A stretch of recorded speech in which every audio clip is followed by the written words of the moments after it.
RJ भैया के talk show में आप सभी का स्वागत है। आज फिर से एक रिलेटेबल और प्यारी सी स्टोरी लेके आया हूं और सभी बच्चे उस चीज को बहुत ही अच्छे से रिलेट कर पाओगे। लास्ट में, एंड में हम एक चीज उससे है ना कुछ सीख लेने की कोशिश करेंगे।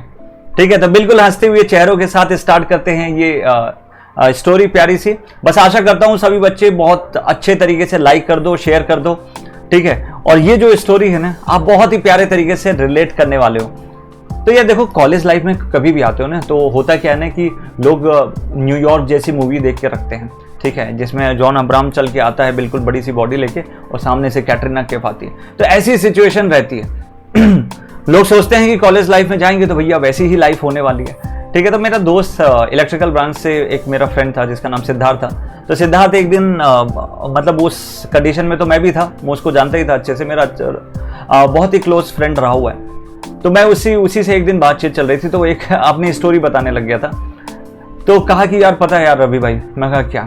तो वो समझते हो ना कि इंजीनियरिंग लाइफ में कई लोग अलग ही दुनिया में चले जाते हैं कई बार। ठीक है, तो कहा कि यार रवि पता है। मैं कहा क्या बोलो यार? क्या कि यार कई बार है ना सिचुएशन हमारे हाथ में ही नहीं होती। तो मैं कहा चल साले, ये क्या बाबा जी का ज्ञान लगा के रखा है अभी।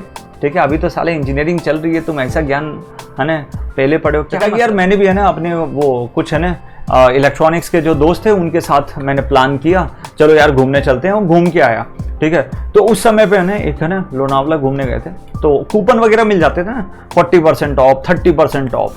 ठीक है, आजकल जैसे बहुत सारी ऑफर्स वगैरह निकलते रहते, वैसे ही उसमें जूम कार में भी है ना उस समय पे नया नया आया था तो ऑफर निकलते रहते थे। तो कहा कि यार ऑफर में बुक कर लिए।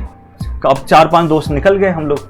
मैं कहा अच्छा, फिर कहा कि यार वहाँ पे ना यार मस्त टाइम स्पेंड किया। और जैसे मॉर्निंग का टाइम होता है ना सनराइज देखने एक्चुअली ना लोग लोनावला जाते हैं। तो हम लोग भी यहाँ पे क्या किया कि हम लोग भी ट्राई किया कि यार चलो ठीक है, बहुत नाम सुना है तो चलो चल के आते हैं। मैं कहा फिर कहा कि यार ना एक सुबह मॉर्निंग में ना बिल्कुल मस्त है ना, बिल्कुल व्हाइट कलर की टोपी लगा के एक मस्त लड़की सी थी। ठीक है, और गाड़ी का जो नंबर वो लोग लेके आए थे तो उसमें मुंबई लिखा हुआ था, तो मुंबई की लड़की थी। तो हम लोग ऐसी बातचीत चल रही थी तो उसको कुछ इन्फॉर्मेशन चाहिए थी, तो सामने से वो पूछने आई। तो ऐसे ऐसे करके बातचीत चालू हुई। फिर बाद में आगे रेस्टोरेंट में भी वापस मिल गई तो हेलो हाय से चालू हुआ। तो ऐसे ही थोड़ा बहुत उस दिन स्पेंड हो रहा था। तो एनी हाउ फिर वो वापस जब मिली, ठीक है, रास्ते में, तो उससे नंबर एक्सचेंज हो गया। तो कहा कि यार भाई मस्त तरीके से बात चल रही थी, बीच में मिलने भी आई थी, तो हम लोग सब है घूमने फिरने भी जाते थे। मैं भी मुंबई चला गया था, ऐसे मस्त घूमते फिरते रहता। तो मैं एग्जामिनेशन में खुद सेल्फ स्टडी कर रहा था कि बहुत अच्छे से लगा था, बट यार मैंने बीच में वो उसी चीज़ में ही फंसा रह गया, समझ गया? तो दिन रात उसको ने जैसे पहले क्या बिल्कुल टॉपर बच्चा, बिल्कुल समझ रहे हो, दिन भर पढ़ाई में लगे रहना, फिर अलग से उसकी जो सिचुएशन है बड़ी डाइवर्ट होती चली गई। सुबह उठ के फ़ोन लगाया कि हाँ हेलो कहाँ पे हो, ठीक है, कब आ रहे हो, कि ये सब समझ रहे हैं। 2-3 हफ्ते तक बिल्कुल ऐसी चीज़ चलती रही। ठीक है, और सिचुएशन ऐसी चालू हो गई कि पूरे दिन उसी सिचुएशन में रह गए। हेलो हाय, उठना बैठना, खाना पीना, दुनियादारी, सब कुछ ये रहा। अब हुआ क्या कि उस समय में है ना फ्लिपकार्ट ये सब बड़े है ना ऑफर देते थे। तो ऑनलाइन उसने क्या किया कि फ़ोन ऑर्डर किया। उसको एक सैमसंग का बड़ा फ़ोन था, ऑर्डर पसंद था, तो उसने ना फ़ोन ऑर्डर कर दिया। उसने बोला कि यार ये फ़ोन है। तो क्या कि मैंने ऑर्डर तो किया पर जल्दीबाजी में है ना, ठीक है, जो पुराना फ़ोन था ना वो एक्सचेंज करने वाला था, तो उसी फ़ोन में सिम लगी रह गई और वो उसको मैंने हैंड ओवर कर दिया। मैंने ध्यान भी नहीं दिया, नया फ़ोन लगाया और फिर उसको निकालने की कोशिश की। तो इतने में क्या हुआ कि वो बंदा भी चला गया। मैंने भी सोचा कि चलो बाद में फ़ोन कर लेंगे, देखेंगे, कुछ दूसरी सिम तो थी। अब उसने है ना वहाँ पे क्या कर दिया, गलती ये हो गई कि भाई साहब का जो नंबर था ना, ठीक है, जो सिम गई थी वही मेन नंबर था जो उस लड़की के साथ एक्सचेंज होके रखा था। अब दिक्कत यहाँ से चालू हुई। उसने फ़ोन किया वहाँ पे फ्लिपकार्ट पे, अरे भाई प्लीज़ यार वो है ना फ़ोन वापस भेज दो एक्सचेंज वाला। कहा कि सर वो तो है ना चला गया, उसमें तो कुछ ऐसा मिला नहीं, अब वो पता नहीं क्या चीज़ें हुई, उसको किसी को अंदाज़ा लगा नहीं। कहा कि सर नहीं है। तो सिद्धार्थ ने भी सोचा चलो कोई दिक्कत नहीं है, नई सिम ले लेंगे, है ना। नई सिम लेने गए भाई, वो किसी और दोस्त के साथ गया था कि यार भाई चलो, है ना, वो सिम लेने गया और डोकोमो की सिम लेने गया था। ठीक है, उस टाइम डोकोमो बड़ा फेमस था तो बड़ी बड़ी ऑफर निकालता था। तो उसकी सिम लेने गया तो वहाँ पे है ना वो बंदा बोला कि भाई क्या हो गया, क्योंकि सर मुझे एक नई सिम चाहिए, है ना। तो कहा कि ठीक है आप नाम बताओ, ये बताओ, और वहाँ से आपका हो जाएगा। आपको कुछ आपके आधार कार्ड वगैरह सबमिट करने पड़ेंगे। ठीक है सर, फटाफट कर दो बस। ठीक है, वो कोई वेट कर रही है।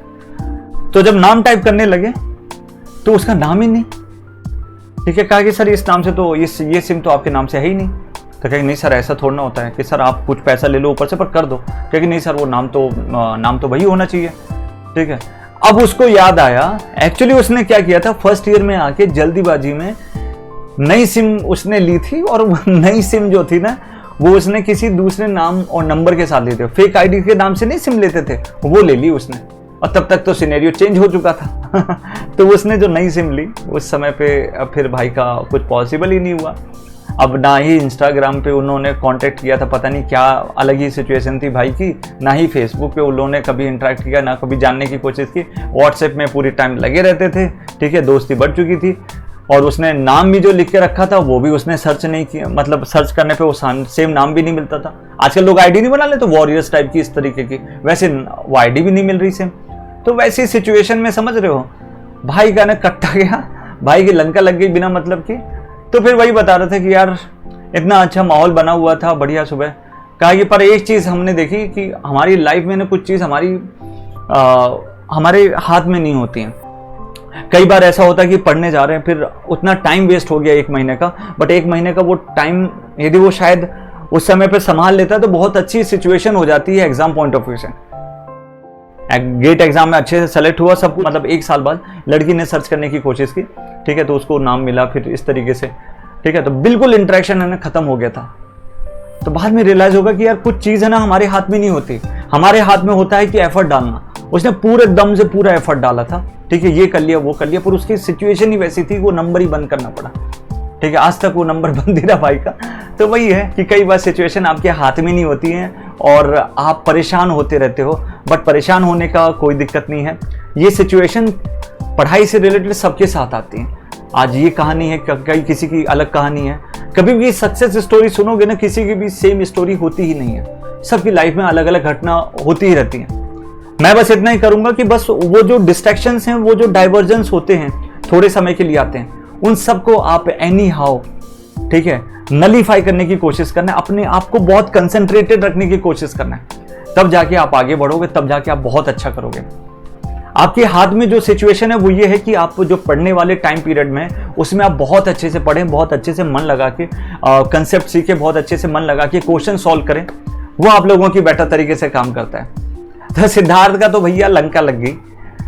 आप भी कई बच्चे लोग परेशान हो गए अभी इन सब ऐसी बहुत सारी सिचुएशन से लेके, जरूर बताना कौन कौन से बच्चे परेशान हो, क्या क्या फील होते रहता अपनी अपनी लाइफ में, क्या आपने भी अपनी लाइफ में अपनी प्रिपरेशन के दौरान टाइम वेस्ट करा है कि नहीं करा।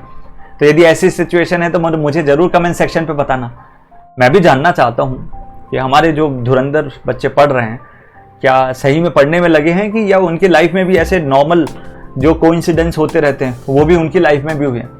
बस आपको बाहर निकलने का ट्राई करना है, आपको समझना है कि व्हाट इज द प्रायोरिटी आप समझ गए, आप बहुत अच्छा कर जाओगे। तो आई विश कि आपको इन सब सिचुएशन से समझ में आएगा। ये चीज आपको सीख लेके चलना है आज की ये छोटी सी प्यारी सी रिलेटेबल स्टोरी से, कि जो सिचुएशन आपके हाथ में नहीं है, मतलब आपका एग्जाम, ठीक है, कैसा जाएगा वो आपके हाथ में नहीं है।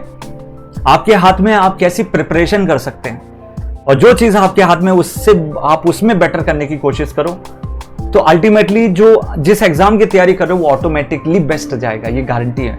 आज भैया की ये जो स्टोरी है आपको कैसी लगी जरूर बताइएगा, कि आप अपने आप को रिलेट कर पाए हैं वो भी बताइएगा, और बहुत अच्छे तरीके से लाइफ में आगे बढ़ते जाओ, आगे बहुत बेटर होगा।